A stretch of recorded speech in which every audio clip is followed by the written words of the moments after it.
Welcome to Wine in Ancient Egypt. When the god Horus lost his eye in a war with Seth, the ancient Egyptians believed the eye turned into a vine, and the vine's tears became wine.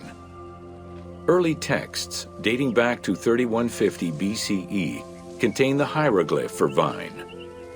Regarded as extremely valuable, wine was highly sought after by the elite. It was also an essential part of many religious ceremonies.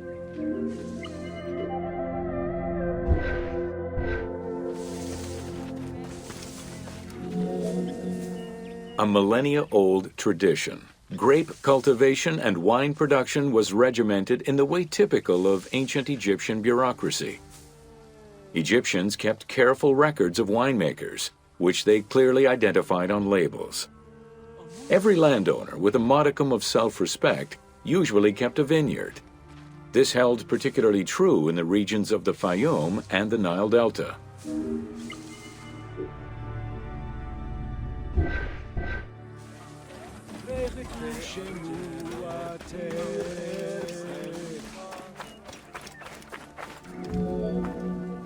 Documentation shows that only certain craftsfolk were allowed to provide the containers required to store and transport wine.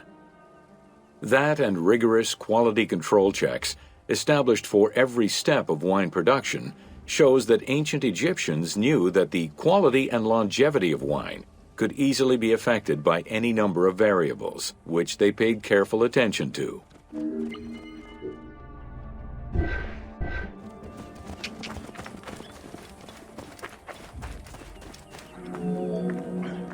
Egyptians had different kinds of wines, most of which ranged in quality from good to very good. The sweet shadeh, to which honey had been added. The soft nejem, obtained by drying the grapes in the sun. The ma, reserved for religious ceremonies. And finally there was the peor, the mediocre-rated wine, resulting from the second pressing of grapes and reserved for a less discerning palate.